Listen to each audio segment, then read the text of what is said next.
Om Shri Sadgurave Namah. I bow down at the holy lotus feet of true Guru, whose words of wisdom are like mighty sunbeams to dispel the darkness of ignorance. True Guru, the beneficence personified, takes the disciple to meet the Supreme Being. I offer my humblest obeisance again and again to such a benevolent Guru. Guru, whose glory is indescribable in words. Whatever little I could or would say is only because of his compassionate grace. Blessed is such a true Guru. Om.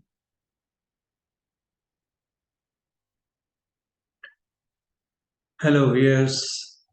Welcome to the new or ninth episode of our talks in Santmat Satsang. Till now, in the past 8 episodes, we have been discussing the true nature of God, how God is in his true elements or in essence. In one of conversational sessions, we had also discussed why it is important to worship God, to practice devotion towards God, and what would happen if we do not do so or worship anyone other than God. And it was proven beyond doubt that if we really want to secure true bliss, freedom from all kinds of woes, from all sorts of bondages, then there is no other way than to practice devotion to the Supreme Lord, Supreme Sovereign, that is God. Now, in this talk, we are going to see why it is important to look for God within, or in other words, why God cannot be seen first in the outside world.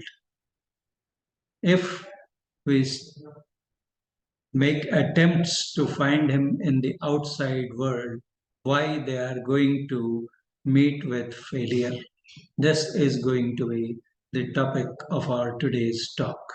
But before that, as is usual, we would like to have a brief recapitulation of what we had discussed in our previous session, previous episode, that is talk number 8.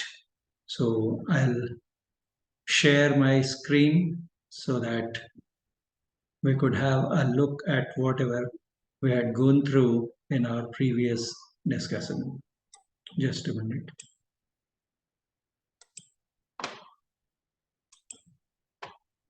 I only hope that the screen is visible to you clearly.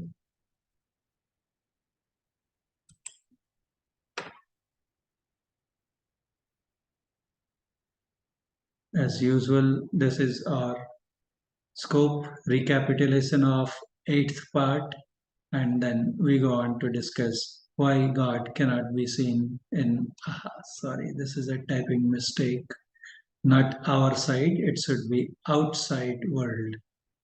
Okay, so a brief recap.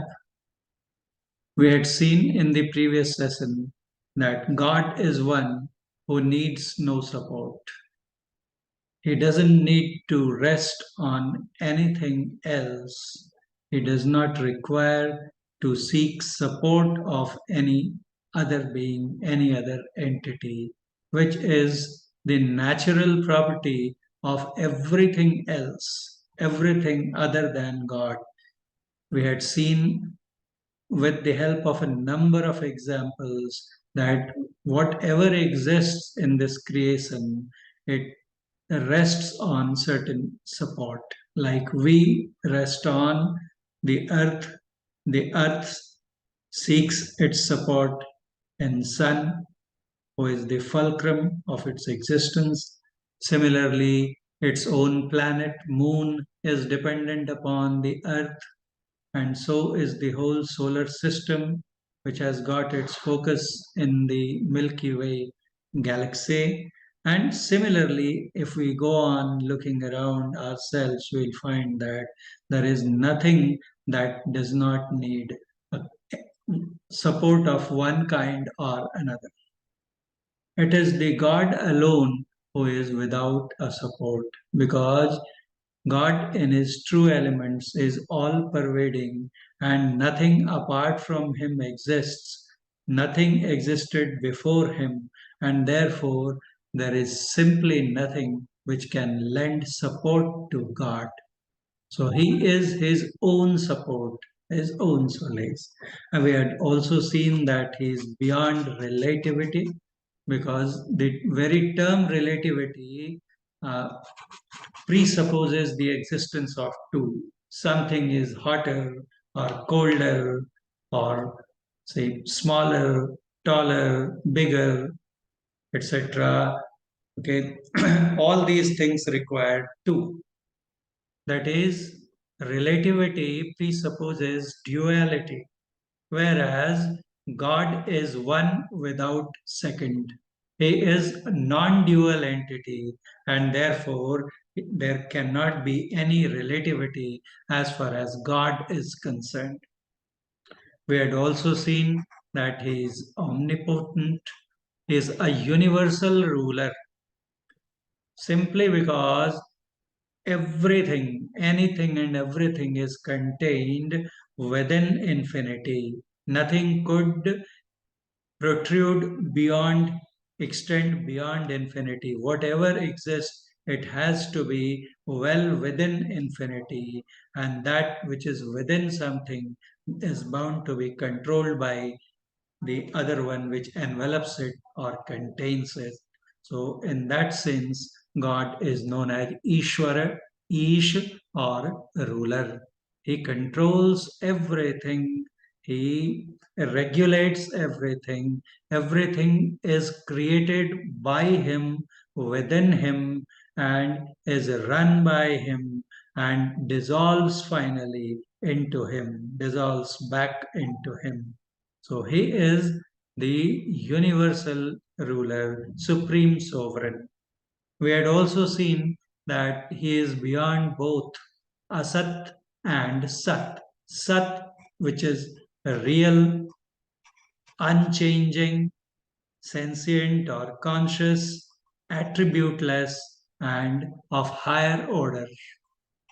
On the other hand, asat is unreal, it is ever changing, it's changing every moment, it is inert or non conscious. That is, it does not have a consciousness of its own, which we had seen by taking the example of iron and fire.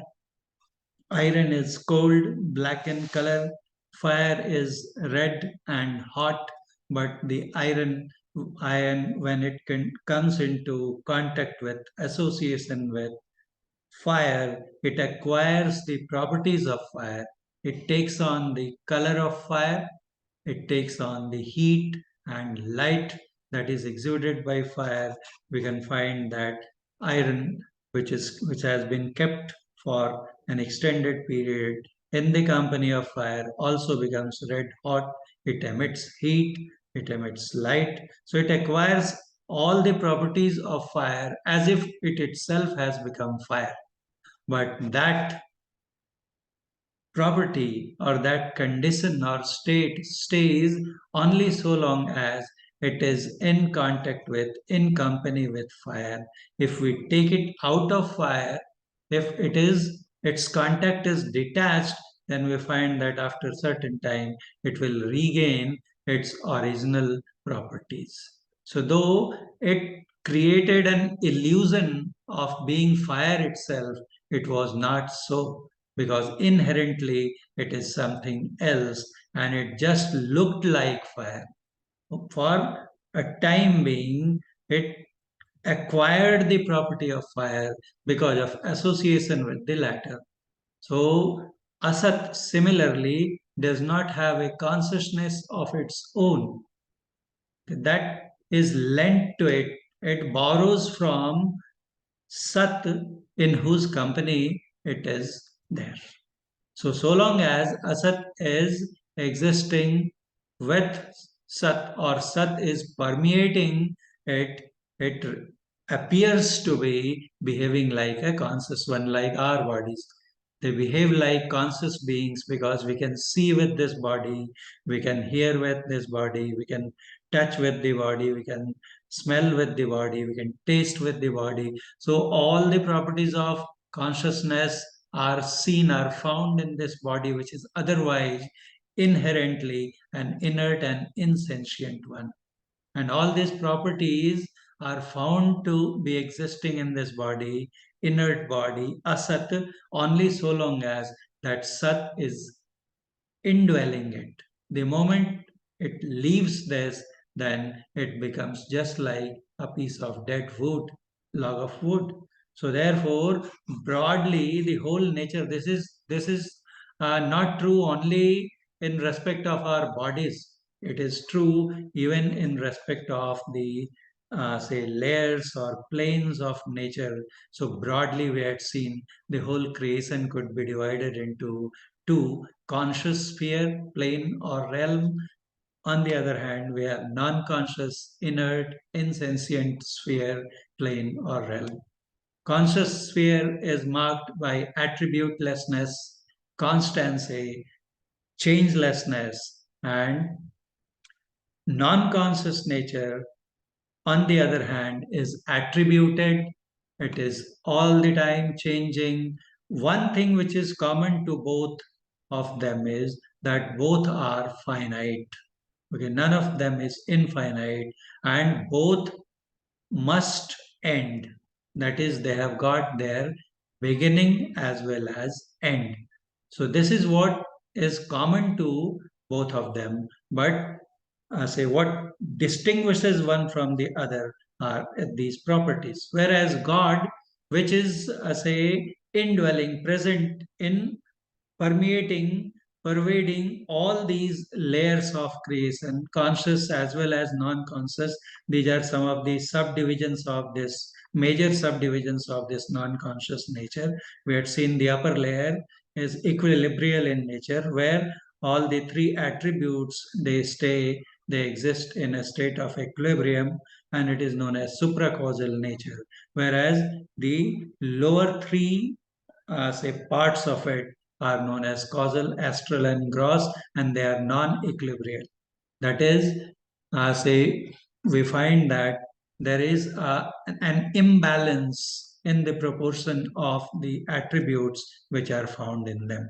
But God, though He pervades all of this creation, but He lies beyond them also. Essentially, He is different from conscious as well as non-conscious. That is, He is beyond Sat as well as Asat. He is beyond both real and unreal.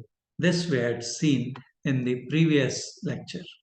Now, in this episode, as already told, we are going to discuss why God cannot first be seen or realized or found or perceived in the outside world.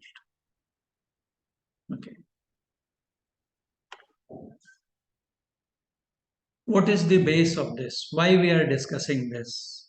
Because the wise, those who are really wise people, okay, like seers, true seers, sages, or sants as we call them, what they say, all of they sing in unison that though God is all pervading, he cannot be realized first in the outside world. And therefore, he has to be seen or realized first within us, that is, our own body. But once he is, what is interesting, that first we cannot see God in the outside world. We have to look for him in within our own body. But once we have visualized him, we have realized him within ourselves, then what is looks like a miracle, he is seen everywhere. We can see God to be all pervading. He is there within as well as without. But this all pervasive nature of God becomes obvious in our direct experience only after we have found Him within ourselves. That is, He must first be searched within. The search for Him should start within us. Why that should be so is the question we are going to address in this lecture. Why so? Okay. Sadguru Maharshi Mehi Paramhans Ji Maharaj has described God as, I am taking just an excerpt from the principles of Santmat he has written. He says God is the absolute or perfect entity that is without a beginning and an end. We have seen that a truly infinite being must be without a beginning and an end, both in terms of space and time. He is infinite or boundless, unborn. Unborn itself means without a beginning, imperceptible, that is, he cannot be perceived through our organs. He is all pervading and yet beyond all pervasiveness.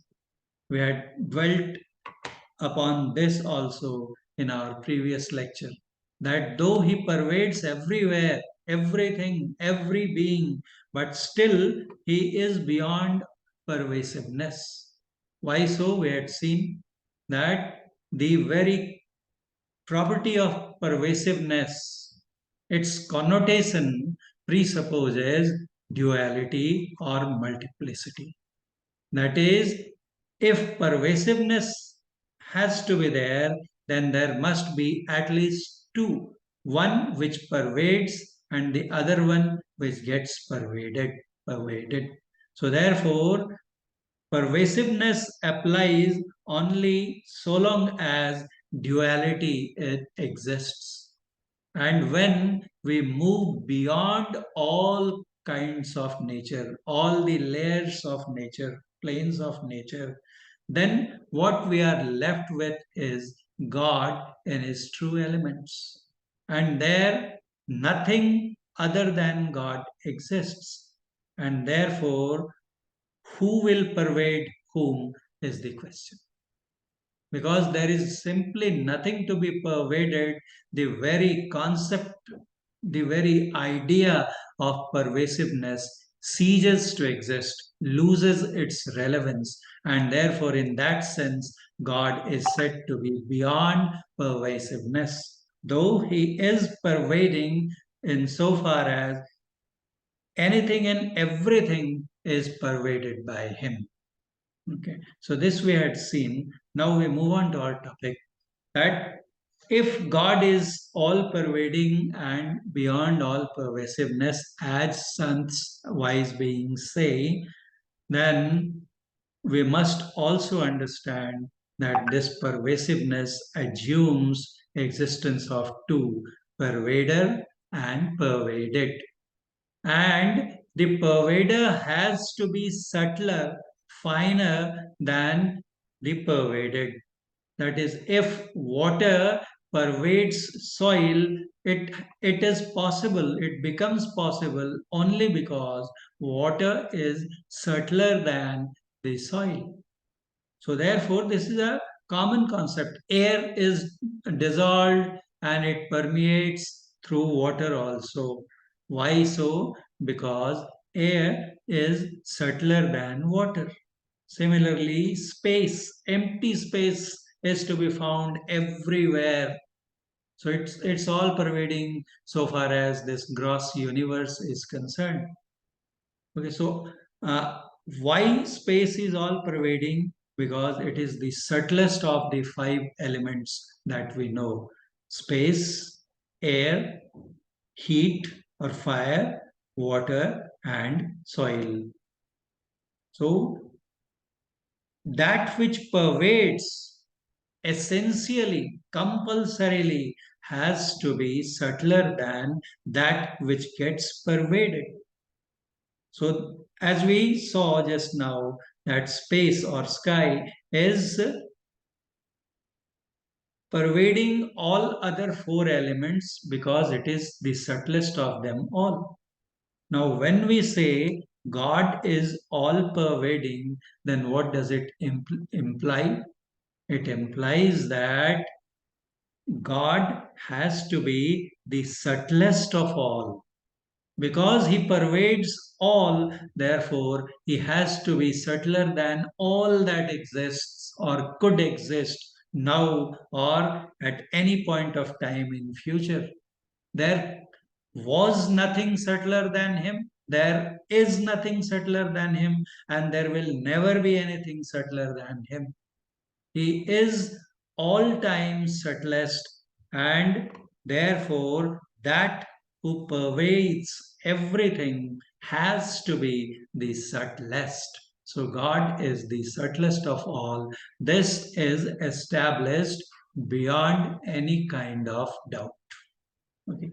And, and if he is now, so what we have seen till now, that God, because He is all pervading, He has to be the subtlest of.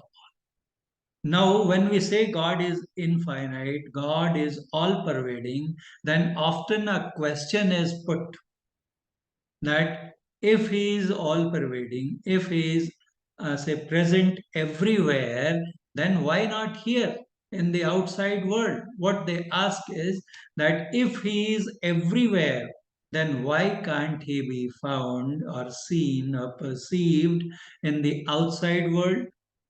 What's wrong if someone looks for Him in the outside world? Or why don't we see him now and here? Why can't we see him now and here? This is a question that is put across by many who contest the very notion of finding him, need of finding him first within ourselves. What should be the answer to this?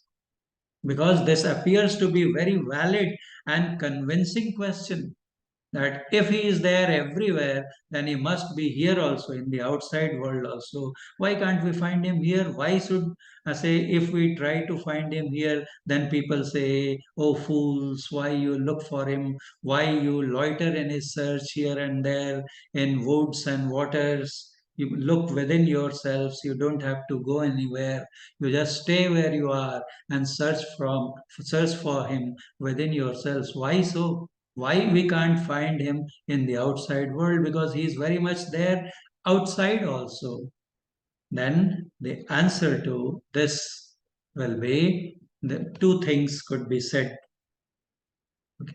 First is that do we really see all things that exist? We know many things that exist, but are we able to see all of them? Because often, as a proverbial statement is made that to see is to believe. We will not believe, we should not believe anything that we cannot see. Then the question is asked, in answer to this question, that can we see all the things that exist? Okay. What entities can we see or perceive or find in this world? That is, when we say that, do we really see all the things that we know exist? Then this question is, say, very well answered when we say that air exists. All of us know. Can we see air? There are many microbial organisms. There are bacteria, there are viruses, there are very tiny insects which are all the time floating in the atmosphere. Can we see them? We cannot see them with our eyes, though they become visible in the, as a eyepiece of the microscope. We cannot see air. Why? Because it is very subtle. It is much subtler than the scope of our vision. Then it is said that though we cannot see air, we can touch it. When wind blows, we feel its touch. Okay, then another question is, what about space? Can any one of us deny the existence of space? Because if there is no space, nothing could exist. So, though it is very well determined in our intellect that space does exist, we can neither see it, we can neither touch it, we can neither, say, smell it, we can neither hear it, or so nor touch it. But still, we know that it exists. That's why this question, do we see all the things that we know exist? We very well know that space exists, but we cannot, say, perceive it in any of the ways available, in any of the by any of the means available to us. Why so? Because all our knowledge of things in this universe, how this knowledge is acquired, how this knowledge is collected, how do we come to know of the things, including our own body? Then the answer will be that all our knowledge, okay, including that of our own body or anything in the outside universe, is derived through our senses. That is, our sensory organs, which are five in number: eyes, ears, nose, tongue, and skin. So, whatever knowledge we gather, we collect about the universe that we live in is only through these five senses. That's all. There is no sixth sense available to us so far as perceiving things in the outside world is, say, concerned. It may be said that yes, the sixth sense is there, but that is not obvious to we common people.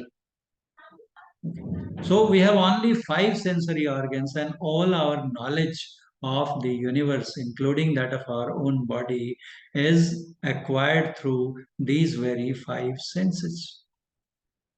And if we talk of that, yes, though we cannot see, we cannot touch, we cannot smell, but still we can ponder, we can contemplate, we can introspect, we can analyze by applying our mind or intellect, which are our inner organs. But they also have got their limits. We find at times ourselves at our wits' end. Now the question that is asked, that if our senses cannot even perceive space, how do we think they are going to be able to grasp Him who is infinitely minuter or subtler than, why to talk of space, even mind and intellect? Because he is all pervading. Therefore, he must be pervading, permeating through mind and intellect, and therefore he has to be finer, he has to be subtler than this. Though, say, intellectually, it becomes an almost inconceivable thing that how something could be minuter, subtler than space. How, say, leave alone space, how something could be subtler than mind and intellect. but these things are known in our experiential knowledge if we follow the techniques that are taught, that are suggested by the wise beings. So now the answer to this question, that why he can't be found in the outside world, the answer to this is that how, what we can find out in the outside world, we are planning, we are targeting, we are, say, aspiring to find God in the outside world, because by the virtue of his infiniteness, he is there in the outside world also. So, therefore, it should be possible to find him outside also. But the question is that how do we find things in outside world?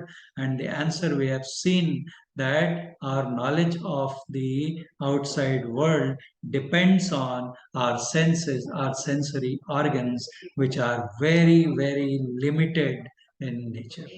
We hear with our ears, and science has proved that sounds of higher and lower frequencies, they do exist, and there are creatures, living creatures other than human beings, which can catch such, which can grasp or perceive such sounds, higher frequencies, by beings like, say, horses and dogs, etc. Similarly, say, bats, etc. Similarly, lower orders also, by whales also. So we know very much, it has been proven scientifically, it has been demonstrated in, say, channels like Discovery, etc., that sounds of higher and lower frequencies do exist, but we are not able to find them. Okay, there are insects, there are creatures, there are microorganisms which are very much there, which have been detected by using scientific implement devices, but we are not able to see them. As we have seen just now, we cannot see air, we cannot see, we cannot perceive space in any of the sensors ways available to us. So when we ask that why we can't find God in the outside world, the answer is that what are our means of search in the outside world, means of cognition in the outside world? Then the answer will be, it is limited to our senses, and our senses themselves are very much limited in their capacity.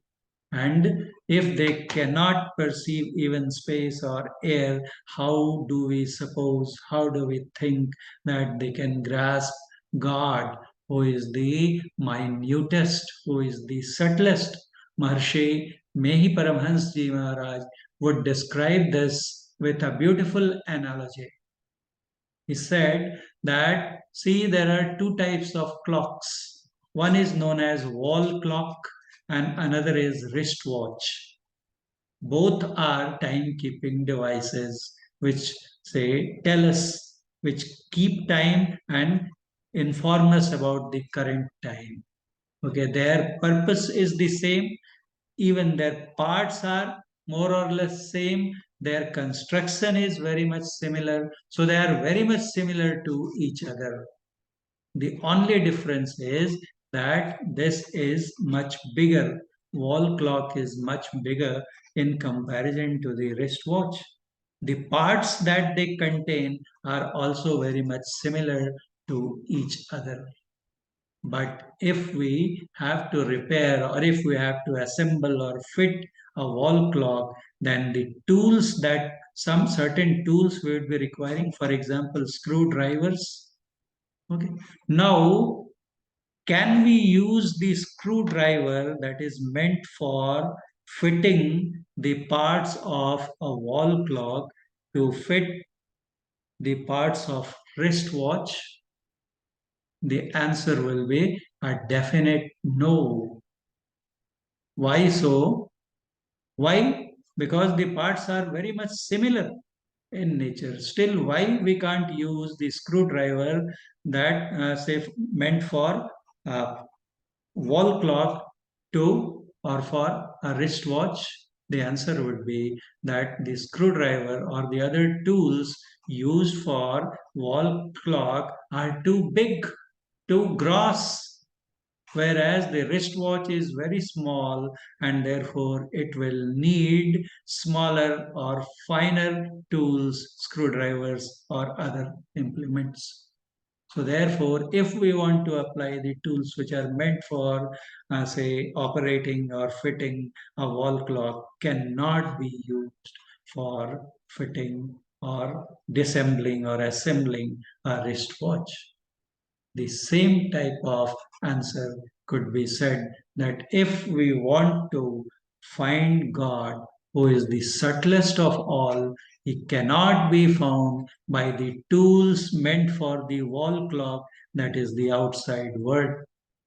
The tools for handling the outside world are our five senses, and they are too big, too gross to handle God, that is the wristwatch. And therefore, the say Samaveda, which is one of the four Vedas, it cries out loudly. It says, "Oh, human beings, why do you say do all that exercise which is futile? It's an exercise in futility, a hypocritical pretension, or a mere show off. If you are trying to do all this, then you are just being a hypocrite, or you are trying to show off, or you are engaging in a meaningless or futile exercise. What if we are trying to visualize the supreme soul, that is God, with our hands, feet, anus, organ of reproduction, tongue, ears, skin, eyes, nose, mind, intellect, etc. Okay, that is, we have seen on earlier occasions also, we have got 14 organs, 10 external organs, and four internal organs. External organs are broadly divided into two types, that is, organs of action and sensory organs. Organs of action are hands, feet, mouth, anus, and organ of reproduction, that is penis. And say sensory organs are eyes, ears, nose, tongue, and skin. These 10 are external organs, indriyas. And there are four internal organs also, that is, are man, buddhi, chitta, and ahankar, that is, mind, intellect, ego, and individual consciousness. And what Samaveda says, that if we are trying to perceive the supreme soul, that is God, by means of any of these external or internal organs, then it will be just a child's play, okay, which will be just a show off, like kids play, okay, creating models of some real things which are actually handled by grown up beings. So similarly, if we are trying to find God by using these external or internal organs of ours, then actually we are engaging in an exercise in futility. And therefore, the moral of this story, that it is not at all possible to see him or realize him in his pure form in the outside world. Then the question will be how he could then be found out.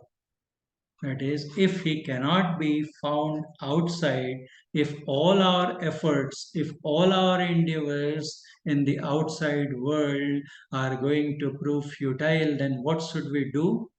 We should reverse our action. And the answer will be that we should invert within. We should try to look within. The question will be that if he cannot be seen by any of these senses, then what is it that is going to see him? How he can be seen?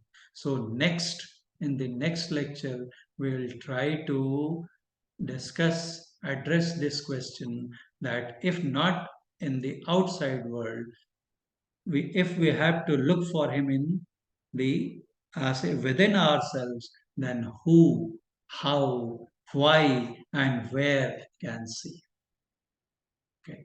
So this for the next lecture. I hope I have been able to put my view across, and hope you will agree that God just cannot be found out first in the outside world.